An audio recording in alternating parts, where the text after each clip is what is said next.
Capital punishment की बात की है। तो एक तरफ हम ये चाहते हैं कि जो पॉलिटिकल सिस्टम है उसमें रिवाइवल आना चाहिए, दूसरा हमने कैपिटल पनिशमेंट की बात की है, और तीसरा हम आने वाले दिनों में पूरे महाराष्ट्र में वो तमाम फैक्टर्स जो एक बंदे को रैपिस्ट बनाने वाले हैं उसको लेकर है ना पूरे महाराष्ट्र में एक बहुत बड़ा जो है वो जन आक्रोश मोर्चा निकालने वाले हैं, जिसमें से एक बहुत बड़ा जो इशू जिस पे आपने मुझसे सवाल पूछा वो है ड्रग्स का। सरकार से आप क्या चाहेंगे इस बारे में? सरकार से यह है कि फास्ट ट्रैक जो है वो इसका फैसला होना चाहिए, fast track court, fast track अदालत, और इमीडिएट मैंने ये बताया कि इतनी जल्दी फैसला हो कि दूसरा रेपिस्ट जो है वो डर जाए। और दूसरा ये कि जैसे if he is not stone to death, लेकिन कम से कम हैंड टू डेथ होना चाहिए और वो वायरल होना चाहिए, not if it is not in public it should be done. और वो भी ये है कि इनको वेट नहीं करना चाहिए कि भाई ये प्रूफ आ जाए, जब उनको मिल गया और ये हीनियस क्राइम है तो उसको जो है वो अपने किरदार को पहुंचाने क्राइम लोग करते हैं, उनको पता है कि बस ये इतने मेरे कॉन्सिक्वेंसेस इतने आसान है तो मैं इसमें निकल जाऊंगा।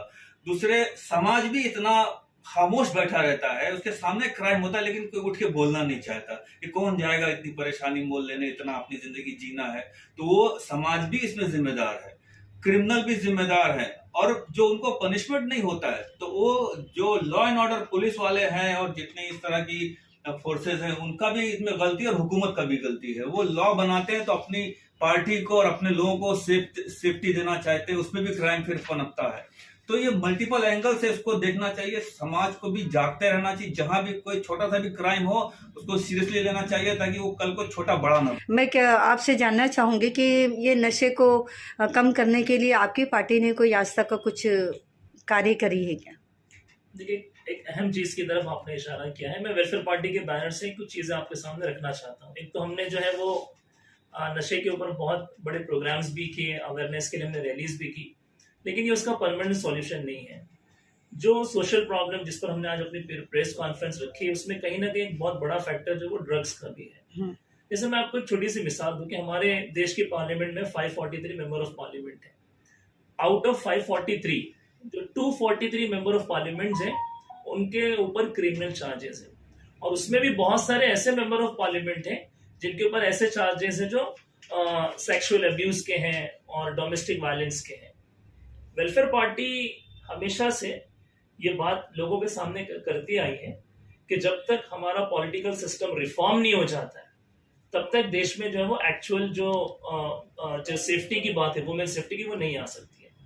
और ये जो प्रॉब्लम यहाँ पर हम फेस कर रहे पूरे देश में, बहुत सारी बातें जो हमारे डिग्निटरीज ने यहाँ पर की कि एक पूरा लिंक है कि भाई जो बंदा है क्राइम करता है उसको लगता है कि मैं जो है वो इस प्रोसीजर से मैं छूट सकता हूँ, तो उसको भी रिफॉर्म करने की जरूरत। कैपिटल पनिशमेंट की बात की है, तो एक तरफ हम ये चाहते हैं कि जो पॉलिटिकल सिस्टम है उसमें रिवाइवल आना चाहिए, दूसरा हमने कैपिटल पनिशमेंट की बात की है, और तीसरा हम आने वाले दिनों में पूरे महाराष्ट्र में वो तमाम फैक्टर्स जो एक बंदे को रैपिस्ट बनाने वाले हैं उसको लेकर है ना पूरे महाराष्ट्र में एक बहुत बड़ा जो है वो जन आक्रोश मोर्चा निकालने वाले हैं, जिसमें से एक बहुत बड़ा जो इशू जिस पे आपने मुझसे सवाल पूछा वो है ड्रग्स का।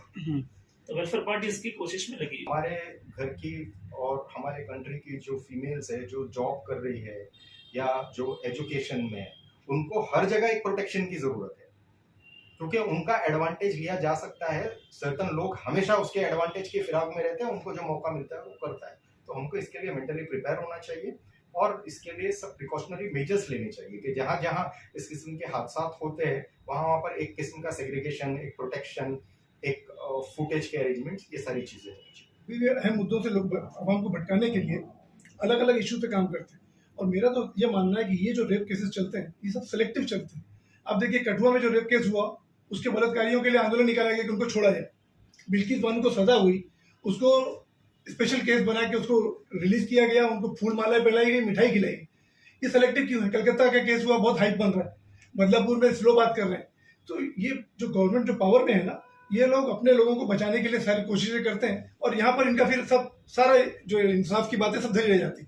अब जो बीजेपी का कर्नाटक का एक एमपी जो इलेक्शन लड़ रहा था उसके ऊपर कितने बड़े बड़े केसेस हैं, देखिए वो बात मीडिया से बिल्कुल गायब हो गई, कोई उसके ऊपर बात नहीं कर रहा है। उसके 2000 से ज्यादा सीडी मिली है, वीडियो मिली है, क्लिप्स में, जिसमें उसने रेप किया लोगों के साथ, अपने स्टाफ के साथ और पॉलिटिकल लेडीज के साथ, कोई इस पर बात नहीं कर रहा। ये हुकूमत का ये असल काम है, ये लोग सेलेक्टिव है। जब कोई मुस्लिम मिलेगा तो ये लोग टारगेट करेंगे, कोई पार्टी का इनके करीब का मिलेगा तो ये उसको बचा लेंगे, मीडिया में आने नहीं देंगे। इस वजह से क्राइम बढ़ता चला जा रहा है। हर के किसी न कुछ लिंक होते हैं, वो लिंक के बिना पे आदमी करता भी है और बच के निकलता भी है।